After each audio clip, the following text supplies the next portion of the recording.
Hi, this is Ravi విడే.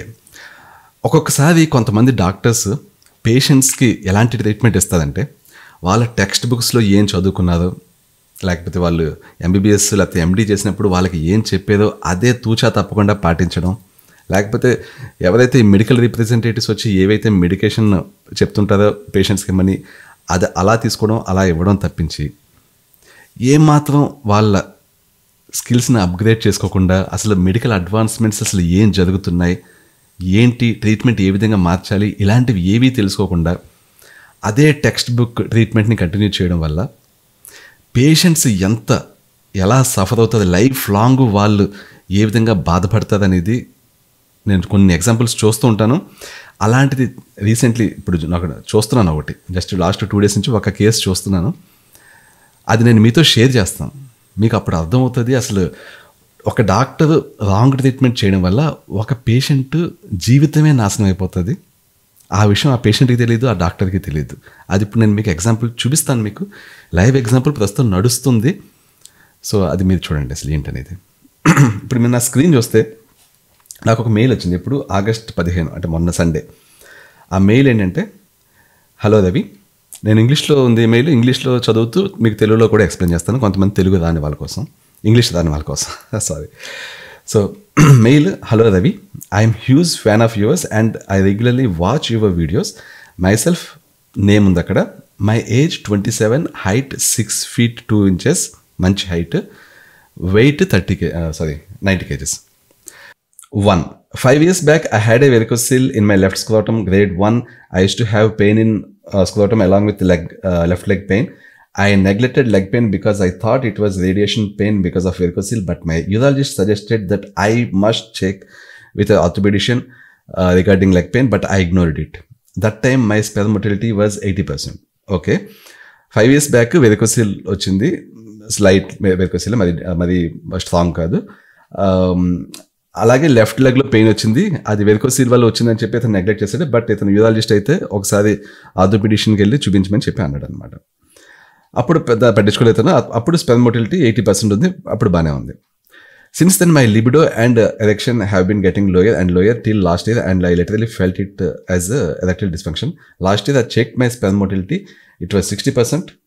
Scrotum pain vanished slowly, but left leg pain is there. In December 2019, I started taking ashwagandha after my Ayurvedic doctor recommended it because of erectile dysfunction issue. So basically ఏంటంటే ఆ తర్వాత అతని libido అంటే sex కోరికలు కలగడం అనేది తగ్గిపోయింది, erection కూడా తగ్గింది. ఆ తర్వాత ఏంటంటే ఎరెక్షన్ అంటే ఎరెక్టైల్ డిస్ఫంక్షన్ అంటే అంగస్తంభన సమస్యలు కూడా వచ్చినాయి. నెక్స్ట్ స్పెర్మ్ మోటిలిటీ, స్పెర్మ్ ఇది చూస్తే 60% ఉంది, అంటే తగ్గింది. స్క్వాటమ్ పెయిన్ అంటే వృషణాల్లో నొప్పి తగ్గింది, బట్ లెగ్ పెయిన్ అయితే అలాగే ఉంది. తను ఏం చేస్తాడంటే December 2019లో ఒక ఆయుర్వేదిక్ డాక్టర్ని కన్సల్ట్ చేస్తే అతను ఆయుర్వేదిక్ డాక్టర్ ఇలాగ సెక్షువల్ ఇష్యూస్ ఉన్నాయి కాబట్టి సింపుల్గా ఆయుర్వేదిక్ డాక్టర్స్ చెప్పింది అంటే అశ్వగంధ తీసుకోమని చెప్పారు. ఎందుకంటే అశ్వగంధ గురించి నేను కూడా వీడియోస్ చేశాను. చాలా ఏదైనా సరే సెక్షువల్ ఏమన్నా ఉంటే ఒక లెవెల్లో అశ్వగంధ ఫిక్స్ చేస్తుంది. బట్ యాక్చువల్లీ ఏంటంటే అది ఇక్కడ ఏంటంటే సిమ్టమ్ని ఫిక్స్ చేస్తున్నారు ఇక్కడ అశ్వగంధ ఇచ్చి, బట్ యాక్చువల్ రూట్ కాజ్ని ఫిక్స్ చేయాలి. బట్ ఆ రూట్ కాజ్ గురించి మళ్ళీ వస్తాను నేను. Now after using ashwagandha continuously my libido slightly increased. I'm not 100%, but I'm almost like 60 to 70% when it comes to libido. Ashwagandha use చేశాక సెక్స్ కోరికలు పెరిగినాయి. 100% పెరగలేదు కానీ 60 to 70% పెరిగిందంటే అశ్వగంధ పని చేసింది. నేను చెప్పుకుంటాను కదా అశ్వగంధ అనేది చాలా బాగా పనిచేస్తుందని. నెక్స్ట్ ఎరెక్షన్ ఈజ్ ఓకే, అంగస్తంభన సమస్యలు కూడా తగ్గినాయి, పనిచేస్తుంది, అంగస్తంభన బాగానే జరుగుతుంది. As mentioned in the first point, my leg pain is slowly increasing. So my orthopaedician asked me to undergo an MRI scan for my lumbar spine. I was diagnosed with L4, L5 grade 1 disc degeneration. ఇక్కడ గమనించేది మీద అంటే అశ్వగంధ వాడడం start చేశాక sexual issues చాలా వరకు తగ్గిపోయినాయి. అయితే issue ఒకటే పెండింగ్ ఉన్నది, అదేంటి అంటే లెగ్ పెయిన్.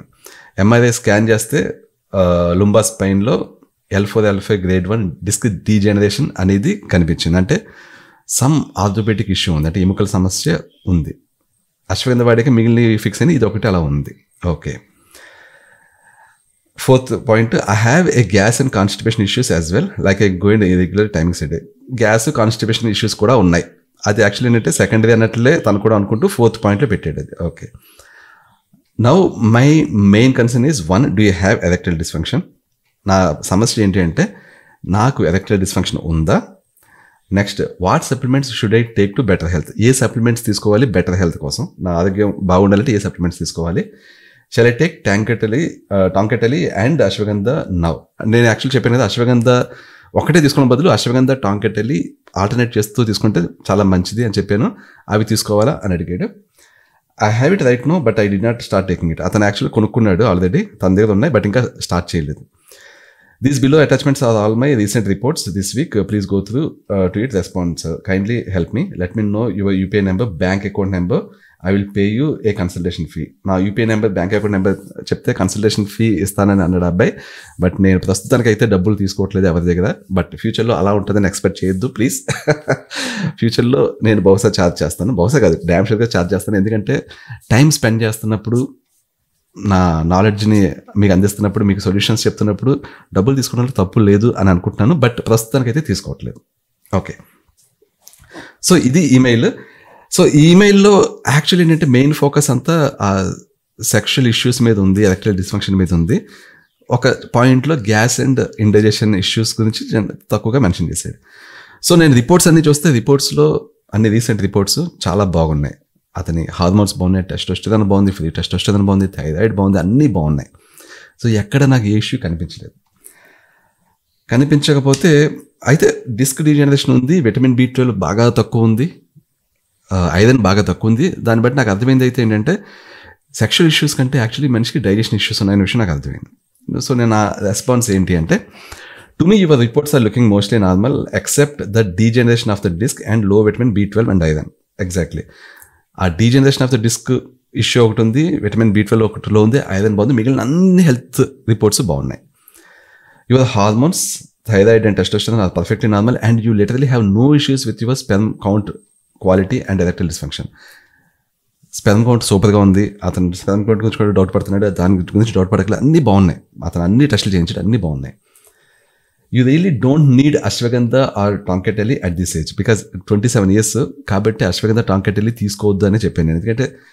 ఎందుకంటే కూడా ఒక రీజన్ చెప్తాను. Taking them does not harm you though, అంటే తీసుకోవడం వల్ల నష్టమేం లేదు, but I don't suggest them for people below 35 years of age. 35 years లోపులో ఉన్న వాళ్ళు ఎవరన్నా సరే ఏ ఇష్యూస్ అన్నా, ఇలాంటి ఎస్పెషల్లీ హార్మోన్ ఇష్యూస్ ఏమైనా ఉంటే వాటిని న్యాచురల్గా ఫిక్స్ చేయొచ్చు, సప్లిమెంట్స్ అవసరం లేదు. నేను చెప్పి సప్లిమెంట్స్ మోస్ట్లీ ఒక్క విటమిన్ D3 అని K2 తప్ప మిగిలినవన్నీ కూడా మోస్ట్లీ అబౌవ్ 35 years అండి. బిలో 35 yearsకి సప్లిమెంట్స్ అవసరం లేదు. విటమిన్ D3 తప్పదు, K2 తప్పదు, ఇవి తప్ప మిగిలిన అవసరం లేదు. 35 years లోపల మీరు న్యాచురల్గా ఫిక్స్ చేయట్లేదంటే మీకు బద్ధకం బాగా ఎక్కువ అన్నట్లు. డిటర్మినేషన్ ఉంటే డెఫినెట్లీ ఏదైనా సరే 35 years లోపల న్యాచురల్గా ఫిక్స్ చేయొచ్చు. అసలు నిజంగా 40 years లోపలనే ఫిక్స్ చేయొచ్చండి.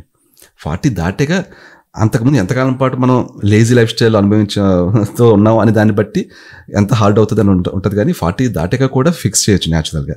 బట్ 35 years లోపల అయితే డ్యామ్ షూర్గా ఫిక్స్ చేయొచ్చు ఎవరన్నా సరే. అందుకనే వద్దని చెప్పాను.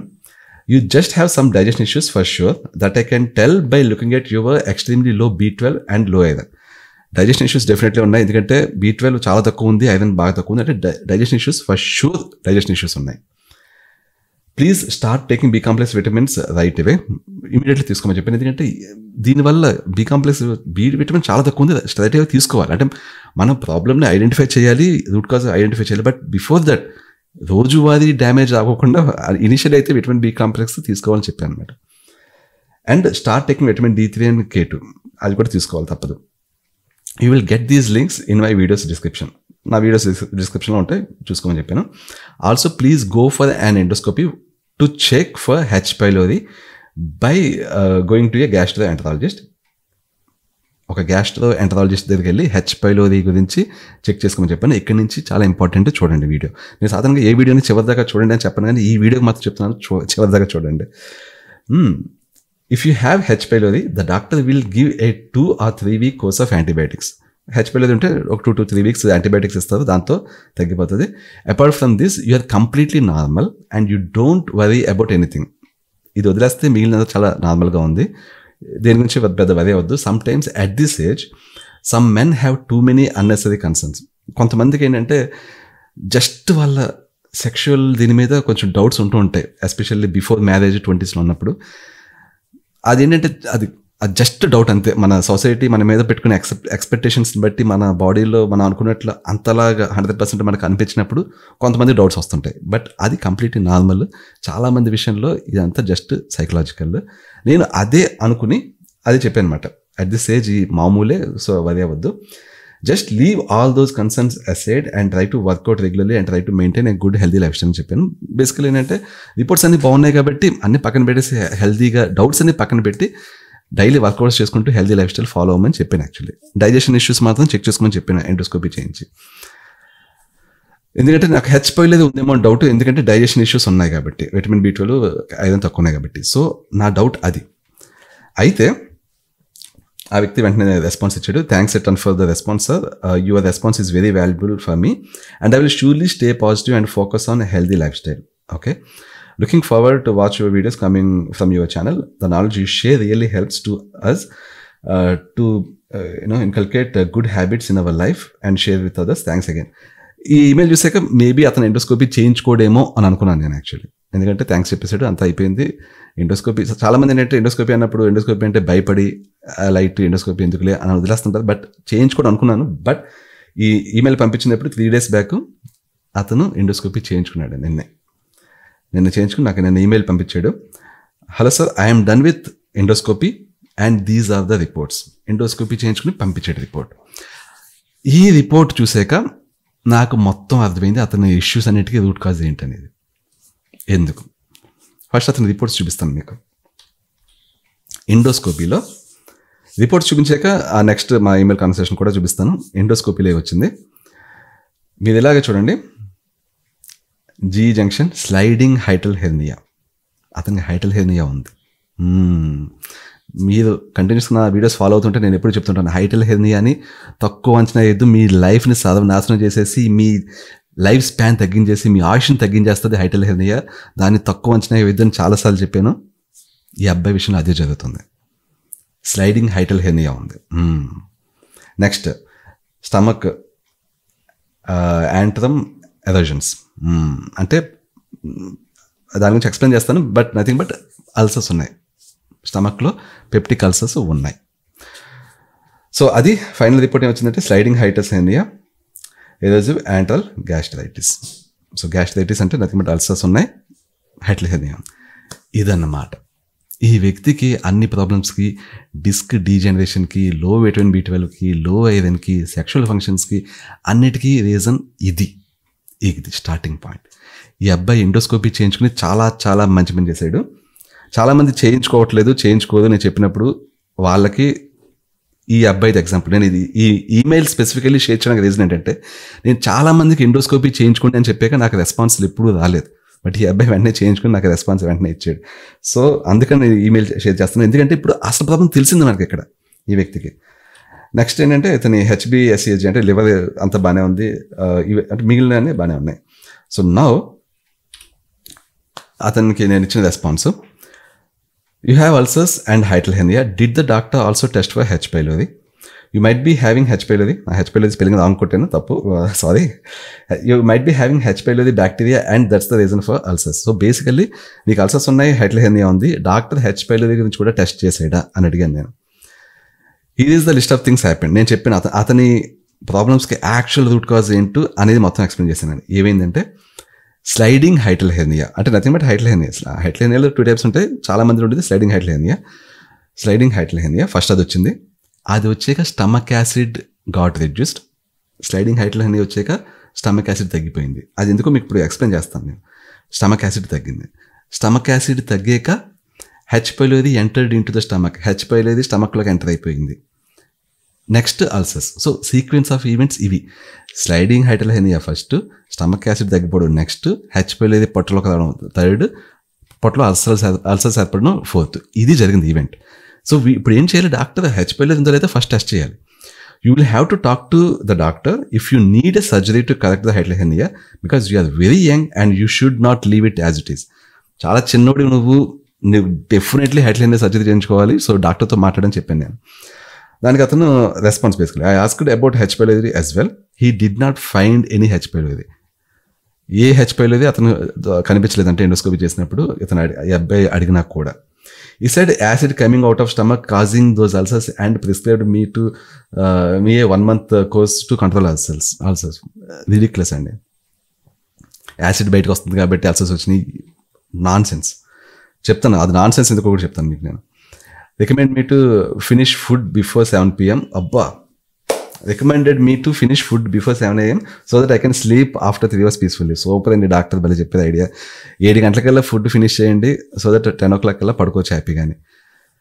రూట్ కాజ్ని ఫిక్స్ చేయకుండా ఇలాంటి మంత్రి సత్యనారాయణ అనుకుంటున్నదా ఈయన మంచి ఆరోగ్య సూత్రాలు చెప్పడానికి? Okay, sorry about that. I watched your videos on hyperthermia. Next is I am going to get married. I am thinking whether to do it before or after the marriage. Next is marriage plan ఉంది. హైపర్థెర్మియాకి surgery ఇప్పుడు చేయించుకోవాలా after marriage చేసుకోవాలా అనే question. దానికి నేను answer అయితే ఫోన్లో చెప్పాను, డెఫినెట్లీ ముందే చేయించుకోవాలని. Lot of questions in my head. అంటే అతను చాలా కన్ఫ్యూజన్లో ఉన్నాడు, అర్థం చేసుకోగలను నేను. అది ఏం అర్థం కావట్లేదు అతనికి. డాక్టర్ ఒకటి చెప్తున్నాడు, నేను ఒకటి చెప్పాను, సో డెఫినెట్లీ కన్ఫ్యూజన్లో ఉన్నాడు. So lot of questions in my head అంటే నేను రెస్పాన్స్ ఇచ్చాను. You can call me at my number. ఇక్కడ ఆ నెంబర్ నేను మీకు చెప్పట్లేదు. After 7 PM tonight. ఇది ఎప్పుడు నిన్న. సో నిన్న మధ్యాహ్నం పంపించాను. 7 PM దాటాక ఈమెయిల్ చేయమని. షూ సార్ థ్యాంక్స్ అన్నాడు. నైట్ కాల్ చేసాడు, మాట్లాడాను. ఓకే, ఏం మాట్లాడాను అనేది తర్వాత చెప్తాను మీకు. బట్ జరిగింది ఏంటి చెప్తాను ఇతని విషయంలో. సో ఇతనికి ఏముంది, హైపర్థెర్మియా ఉంది. హైపర్థెర్మియా ఒకటే అనుకోండి. నౌ డాక్టర్ ఏం చేశారు తెలుసా? అంటే డాక్టర్ ఏం చేశారో చెప్పే ముందు బేసిక్ డాక్టర్ ఏం చేశారో చెప్పేస్తాను. స్టమక్లో అల్సర్స్ ఉన్నాయి కాబట్టి యాసిడ్ తగ్గడానికి యాంటాసిడ్స్ ఇచ్చారు. 2 రకాల యాంటాసిడ్స్ ఇచ్చారు. 2 టాబ్లెట్స్, 2 యాంటాసిడ్స్. ఇంకేం లేదు. స్టమక్లో యాసిడ్ మొత్తం తగ్గిపోవాలి, చచ్చిపోవాలి అంతే. Next vitamin B12 injections weekly 1 చొప్పున 4 ఇంజెక్షన్స్. మీకు కనిపిస్తున్నది ఇది ఆయన రాసి ఇచ్చింది అనమాట. విటమిన్ B12 తక్కువ ఉందా, 4 వారాలు విటమిన్ B12 ఇంజెక్షన్స్ తీసుకో. ఆ తర్వాత ఏంటి తెలియదు. ఇది నెక్స్ట్ కొంచెం డీటెయిల్ డిస్క్రిప్షన్ ఇచ్చే లోపల, డీటెయిల్గా ఎక్స్ప్లెయిన్ చేసే లోపల ఒకటి చెప్తానండి మీకు. సో డాక్టర్ ఇచ్చిన వైద్యం తప్ప కరెక్టా? పెప్టిక్ అల్సర్స్ ఉన్నాయి. అల్సర్స్ ఉంటే మీ స్టమక్లో పుండ్లు లాంటివి. స్టమక్లో పుండ్లు ఉన్నప్పుడు స్టమక్ యాసిడ్ రెగ్యులర్గా జనరేట్ చేస్తుంటే పుండ్లు తగ్గవు కాబట్టి స్టమక్ యాసిడ్ని తగ్గించేయాలి అనేది MBBS చదువుకున్నప్పుడు డాక్టర్స్కి చెప్పి వైద్యం. సో డాక్టర్ ఎగ్జాక్ట్లీ అదే ఫాలో అయ్యారు. ఇతనికి స్టమక్లో అల్సర్స్ ఉన్నాయి, సో అవి తగ్గాలి అంటే స్టమక్లో యాసిడ్ తగ్గించేయాలి, యాంటాసిడ్స్ ఇచ్చారు. అయిపోయింది. ఇంకో డాక్టర్ని తప్పు పట్టడానికి ఏమైనా ఉందా? ఏం లేదు, అతను నేర్పించింది అదే.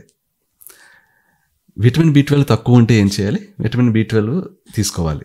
బాగా తక్కువ ఉంది కాబట్టి 4 వారాలు ఇంజెక్షన్స్ రాస్తారు. ఇతను టాబ్లెట్స్ తీసుకోవచ్చా, సప్లిమెంట్స్ తీసుకోవచ్చా అంటే నో సప్లిమెంట్స్, టేక్ ఇంజెక్షన్స్.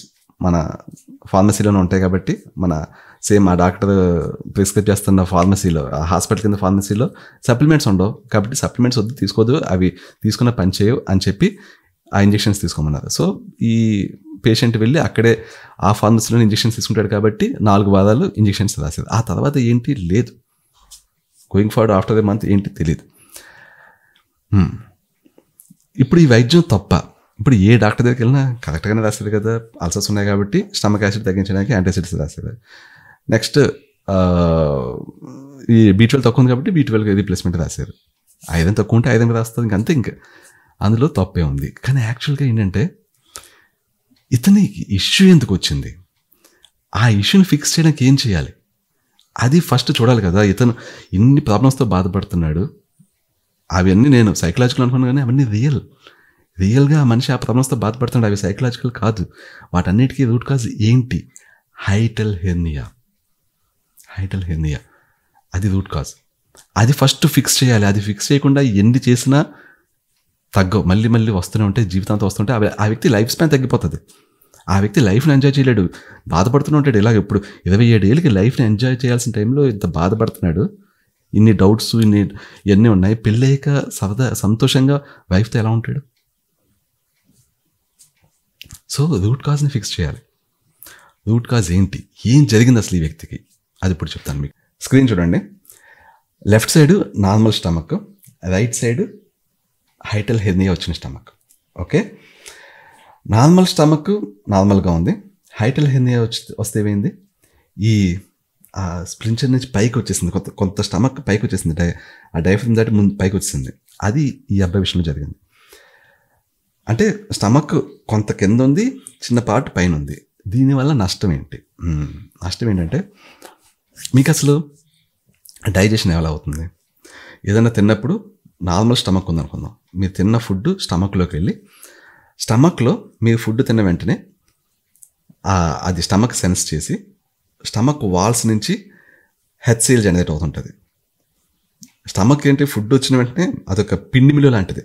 అలా మామూలు టైంలో ఎలా ఉన్న స్టమక్ కాస్త మీరు ఫుడ్ తిన్నప్పుడు ఇలా ఊగుతుంటుంది, కొడుతుంటుంది ఫుడ్ని. ఎందుకంటే ఫుడ్ మొత్తం గ్రైండింగ్ అవుతుంది అన్నమాట. మనకు మిక్సర్ గ్రైండర్ అలాగే ఇది కూడా గ్రైండర్. మన స్టమక్ ఈజ్ ఎ గ్రైండర్ అనుకోవచ్చు మీరు.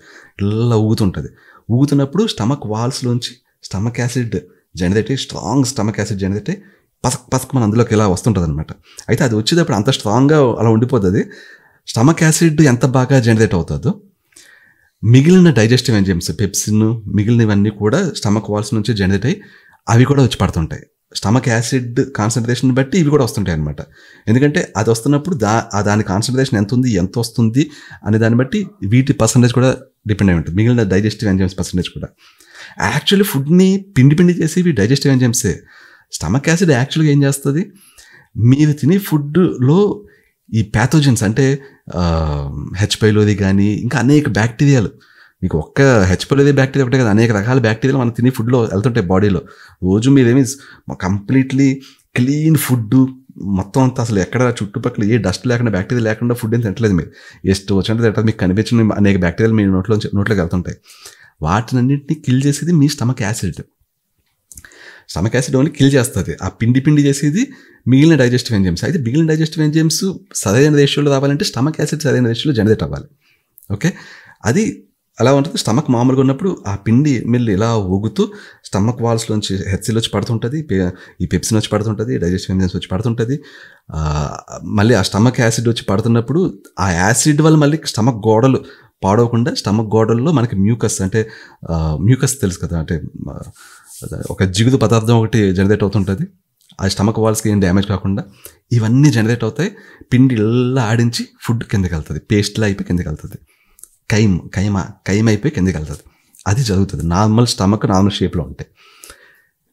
ఈ వ్యక్తికి, ఈ 27 years అనే అబ్బాయికి ఎప్పుడో చిన్నప్పుడు లేకపోతే ఎప్పుడో ఏదో ఒక వయసులో స్టమక్ అడగకుండా కొంచెం పైకి వెళ్ళింది, హైటల్ హెర్నియా. పడుకున్నప్పుడు, కూర్చున్నప్పుడు, ఏదో ఆటలాడుతున్నప్పుడు ఎప్పుడో ఇల్లుండొచ్చు, అది తెలియదు. ఇప్పుడు చాలామందికి హైటల్ హెర్నియా ఏ మూమెంట్లో ఏ టైంలో జరిగిందనేది తెలియదు. చాలామందికి ఏదో చాలా జరిగిపోయి ఉంటుంది.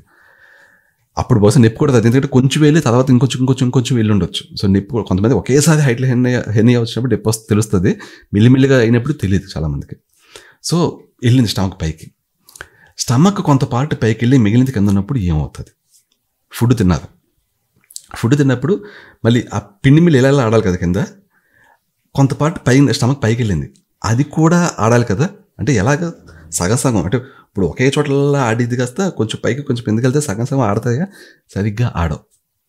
సో పైది సరిగ్గా ఆడదు, పైకి వెళ్ళిన పార్ట్ అయితే అలా ఉండిపోతుంది, కింద ఉన్న పార్ట్ కూడా అలాగ అని అన్యాచురల్ షేప్లో ఉండేసరికి అది కూడా ఫుల్ సైజ్ టైప్లో పిండి మిల్ల ఆడదు.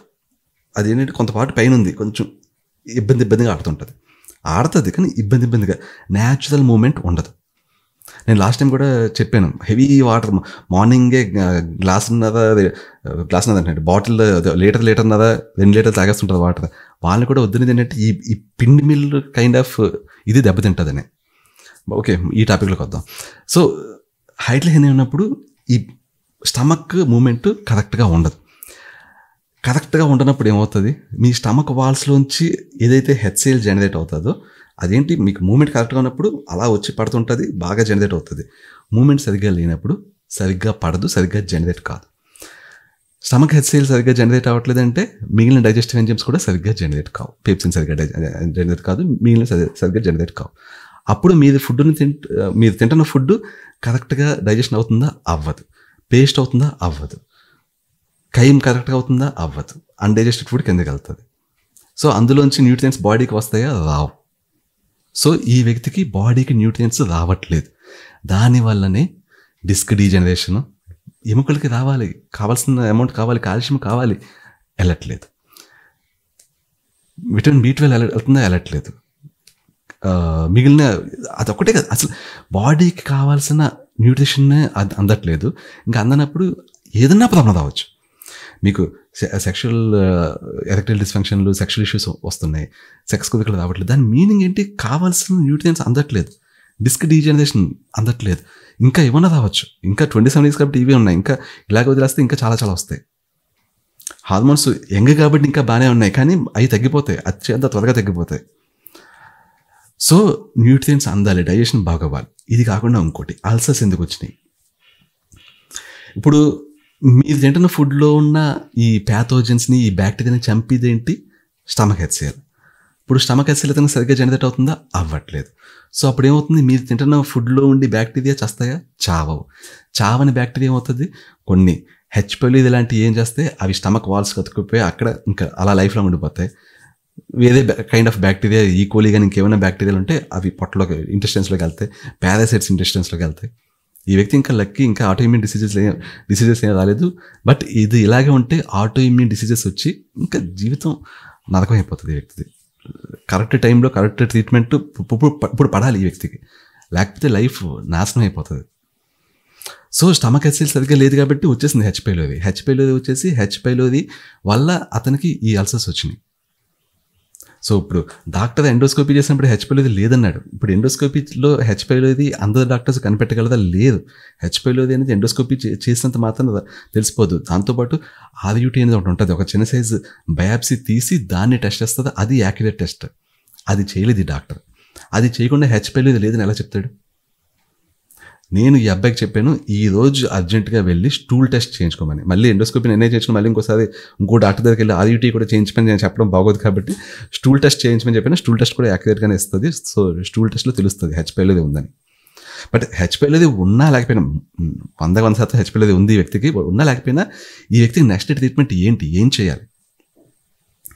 ఏం చేయాలంటే ఈ H. pylori సర్జరీ చేయాలి. ఇప్పుడు బేసికల్ ఏంటంటే ఈ వ్యక్తికి ఎక్కడున్నది పెప్టిక్ అల్సర్స్, ఈ వ్యక్తికి ఇంకోటి చెప్తాను. ఇప్పుడు బేసికలీ డాక్టర్ చెప్పింది ఏంటి? డాక్టర్ ఇచ్చిన ఇది సొల్యూషను స్టమక్ యాసిడ్ తగ్గించేయడం. ఈ వ్యక్తికి ఇందాక రిపోర్ట్లో ఏముంది? Antrum erosions. యాంట్రమ్ అంటే అక్కడ ఇది ఇక్కడ. సో ఇక్కడ కోసుకుపోయినట్టు అయిపోయింది, పుళ్ళు ఏర్పడ్డాయి అనమాట ఇక్కడ ఈ ఏరియాలో. ఇదేంటి తెలుసా మీకు? వెరైటీ ఏంటి తెలుసా? ఆల్రెడీ స్టమక్ హైట్లెర్నియా ఉంది కాబట్టి స్టమక్ యాసిడ్ సరిగ్గా జనరేట్ చేయట్లేదు. సో స్టమక్ యాసిడ్ జనరేట్ చేయకపోవడం వల్ల H. pylori వచ్చింది బాడీలో. H. pylori అది కూడా గోడల్లోకి వెళ్ళిపోయి మీకు స్టమక్ యాసిడ్ సరిగ్గా జనరేట్ చేయకుండా చేస్తుంది. ఇది కాకుండా ఇక్కడ అల్సర్స్ ఏర్పడినాయి. అవి మోస్ట్లీ H. pylori వల్లే ఏర్పడి ఉంటాయి. ఇక్కడ అల్సర్స్ ఏర్పడినాయి కాబట్టి ఇక్కడ యాంట్రమ్ ఏంటంటే, యాంట్రమ్ అనేది మీకు మీ స్టమక్ చెప్తుంటుంది స్టమక్ HCl జనరేట్ చేయని చెప్పి. అక్కడే పుళ్ళు ఏర్పడినాయి అంటే ఇంకా స్టమక్ HCl జనరేట్ అవ్వట్లేదు. సో ఇన్ని ఫ్యాక్టర్స్ స్టమక్ HCl జనరేట్ చేయకుండా ఆపేస్తుంటే ఇప్పుడు డాక్టర్ ఇచ్చింది ఏంటి? స్టమక్లో ఇంకా HCl జనరేట్ కాకుండా మెడికేషన్ ఇచ్చేది ఆయన. సూపర్. సో ఇంకా చచ్చిపోయింది అన్నమాట. స్టమక్లో ఇంకా HCl అనేది జనరేట్ కాదు ఇంకా ఈ వ్యక్తికి. దానివల్ల అల్సర్స్ ఫిక్స్ అయిపోతాయా అంటే ఈ వ్యక్తికి H. pylori ఉంటే అల్సర్స్ ఫిక్స్ అవ్వవు. ఈ వ్యక్తికి హైట్లెర్నియా ఉంటే అల్సర్స్ ఫిక్స్ కావు. సో ఇప్పుడు ఇష్యూ మనం ఫిక్స్ చేయాల్సింది ఏంటి? మనం ఈ వ్యక్తికి ఏం చేయాలి? ఫస్ట్ ఈ హైట్లెర్నియాని ఫిక్స్ చేయాలి. అన్ఫార్చునేట్లీ డాక్టర్స్, చాలామంది డాక్టర్స్ హైట్లెర్నియాకి నాకు సర్జరీ కావాలి అని పేషెంటే అడిగితే డాక్టర్స్ హైట్లెర్నియాకి ఎవరు సర్జరీ చేయరు, ఏం అవసరం లేదు, ఎంజాయ్ చేయి అని అంటారు. కానీ కాదు. నేను చెప్తున్నాను చూడండి, హైట్లెర్నియాకి ఏ డాక్టర్ సర్జరీ చేయదంటే ఆ డాక్టర్ని వదిలేసి ఇంకో డాక్టర్కి వెళ్ళండి. కానీ మీకు హైట్లెర్నియాకి సర్జరీ చేసే డాక్టర్ దొరికేంత వరకు వెయిట్ చేయండి. బట్ దొరికేంత వరకు వెతకండి, చేయించుకోండి. ఎస్పెషల్లీ ఈ ఏజ్లో ఉంటాయి. మేబీ 60 years దాటిగా హైట్లెర్నియా వస్తే అప్పుడు సర్జరీ ఇంకా ఆ ఏజ్లో అనవసరం కాబట్టి వదిలేయచ్చు. కానీ 27 years ఈ వ్యక్తి లైఫ్ నాశనం అయిపోతుంది. ఇప్పుడు డాక్టర్ చేసిన పని వల్ల, ఇప్పుడు ఈ డాక్టర్ చేసిన పని వల్ల ఏమవుతుంది చెప్తాను. ఈ వ్యక్తికి ఈ ప్రాబ్లమ్స్ తగ్గవు. ఈ డాక్టర్ ఏంటి, హైట్లెర్నియా సర్జరీ సజెస్ట్ చేయాలి ఫస్ట్, స్టార్టింగ్ చేయలేదు. జస్ట్ యాంటాసిడ్స్ రాసిస్తాడు, విటమిన్ B12 ఇంజెక్షన్స్ రాస్తాడు. సో ఈ వ్యక్తికి ఏంటి ఇంకా ప్రాబ్లమ్స్ పెరిగిపోతాయి దీనివల్ల. జీవితంలో ఇవి ఫిక్స్ అవ్వవు ఇదే ట్రీట్మెంట్తో వెళ్తే. ఈ వ్యక్తికి డాక్టర్స్ చేయాల్సిన పని ఏంటి, హైటిల్ హెర్నియా సర్జరీ అర్జెంటుగా చేయించుకోమని చెప్పాలి. అది అయిపోయాక హెచ్పైలోది బ్యాక్టీరియాని యాంటీబయాటిక్స్ యూజ్ చేసి ఫిక్స్ చేయాలి. ఓకే, చాలామంది డాక్టర్స్ ఏంటంటే సర్జరీకి ముందే హెచ్పైలోది బ్యాక్టీరియాని తీసేయాలంటారు. అది కూడా ఓకే, దానివల్ల నష్టమే లేదు. ఫస్ట్ యాంటీబయాటిక్స్ వాడి హెచ్పైలోది బ్యాక్టీరియాని చంపేసి అప్పుడు హైటిల్ హెర్నియా సర్జరీ చేయించుకుని అప్పుడు కొంతకాలం పాటు తప్పదు, కొంతకాలం పాటు యాంటాసిడ్స్ ఇవ్వాలి తప్పదు. తర్వాత మెల్లిగా సిచ్యుయేషన్ చూసి దాన్ని బట్టి అల్సర్స్కి ట్రీట్మెంట్ తీసుకుని, ఒకవేళ అల్సర్స్ మరీ అంత హై లెవెల్లో లేకపోతే ఇంకా నెక్స్ట్ మన స్టమక్ హెచ్సిఎల్ పెరిగి పనులు చేసుకోవాలి. కొంతకాలం పాటు బీటెన్ హెచ్సిఎల్ ఇవ్వాలి. ఆ తర్వాత న్యాచురల్గా మన బాడీ ప్రొడ్యూస్ చేసే స్టేజ్కి మెల్లిగా తీసుకెళ్ళాలి. అప్పుడు ఇంకా కంప్లీట్లీ నార్మల్ అవుతుంది సిచ్యువేషన్. ఒకవేళ అల్సర్స్ ఉంటే వాటికి ఒక్కోసారి అల్సర్స్కి సర్జరీ పడవచ్చు, లేకపోతే ట్రీట్మెంట్ ఆప్షన్స్ ఉంటాయి అల్సర్స్కి. బట్ అది ఫస్ట్ అయితే అల్సర్స్ని ఫిక్స్ చేయాల్సి ఉంటుంది ఈ హైటిల్ హెర్నియా సర్జరీ అయిపోయాక. ఆ తర్వాత మెల్లిగా మన స్టమక్ హెచ్సిఎల్ ప్రొడ్యూస్ అయ్యేలా చేసుకుంటూ ఇవి చేసుకుంటే ఆ తర్వాత బాడీలో మిగిలినవి ఏవైతే వస్తున్నాయో ప్రాబ్లమ్స్ అవి ఇంకా ముందుకు ఆగిపోతాయి. డిస్క్ డీజనరేషన్ ఏదైతే అయ్యిందో అది కూడా ఫిక్స్ అవుతుంది కరెక్ట్ టైంలో మనం మళ్ళీ బ్యాక్ బాడీకి న్యూట్రియన్స్ ఇస్తే. సో డెఫినెట్లీ ఈ వ్యక్తి అయితే vitamin D3, vitamin K2 directly right away తీసుకోవాలి. ఎందుకంటే ఏవైతే బోన్ రిలేటెడ్ ఇష్యూస్ ఉన్నాయో అవి ఇప్పుడు ఫిక్స్ అవ్వడం స్టార్ట్ అవుతుంది. నాకు ఈ విషయం అడగడం మర్చిపోయాను, D3, K2 అతను తీసుకుంటాడో లేదు, బట్ అతనైతే డెఫినెట్లీ ఇమీడియట్లీ తీసుకోవాలి. డిస్క్ రిలేటెడ్ బోన్స్ రిలేటెడ్ ఏ ఇష్యూస్ ఉన్నా ఇకపై ఫర్దర్ ప్రొసీడ్ అవ్వకుండా ఆగుతాయి. And at the same time hiatal hernia surgery చేయించుకోవాలి ఫ్యూచర్లో ఇష్యూస్ రాకుండా. అంత బ్యాక్ స్టమక్ని మామూలు షేప్కి మామూలు ఆరోగ్యకరమైన స్థితికి తీసుకొస్తే ఇంకా ఇతనికి మిగిలిన ప్రాబ్లమ్స్ ఏవి ఉండవు. అది తీసుకొచ్చాక మ్యారేజ్ చేసుకుంటే ఎంజాయ్ చేయొచ్చు లైఫ్ని. ఇతను పేరెంట్స్ గురించి కూడా ఆలోచించాడు. బట్ పేరెంట్స్ కూడా కొన్నిసార్లు డాక్టరే చెప్పిందే 100% కరెక్ట్గా ఉంటుంది అని అనుకోవద్దు. మీరు కూడా కొంచెం అవగాహన పెంచుకోవాలండి. ఎందుకంటే సర్జరీ మీ బాబు అడిగితే చేయించుకొని ఇవ్వాలి, తప్పదు. కంగారు పడి ఏజ్ వచ్చింది కదా అని పెళ్లి చేసేయడం అనేది ఫోర్స్ చేయకుండా కొంచెం ముందు రెడీ అయ్యాక, మీ పిల్లలు రెడీ అయ్యాక పెళ్ళికి ఫుల్ అన్నిటికీ పర్ఫెక్ట్గా ఉన్న టైంలో చేస్తే వాళ్ళు కూడా ఎంజాయ్ చేస్తారు లైఫ్ పెళ్ళి అయ్యాక. దట్స్ ఇట్ అండి. ఓకే, ఈ వీడియో డాక్టర్స్ అందరినీ నెగిటివ్గా చేసి చూపించడానికి కాదు, బట్ కొన్ని సమయాల్లో కొంతమంది డాక్టర్స్ చేసి కొంచెం రాంగ్ ట్రీట్మెంట్ వల్ల కొంతమంది లైఫ్స్ స్పాయిల్ అవుతుంటాయి. సో అందుకనే ఎవరికి వాళ్ళు డాక్టర్స్ అంతా వాళ్ళ ఓన్లీ టెక్స్ట్ బుక్ నాలెడ్జ్ని మీద డిపెండ్ అయిపోకుండా కొంచెం సపరేట్గా latest technology, latest medical advancements అన్నీ ఫాలో అవుతూ ఉంటే ట్రీట్మెంట్ చాలా పర్ఫెక్ట్లీ ఉంటుంది అనేది నా ఉద్దేశం. దట్స్ ఇట్ అండి. Thank you so much.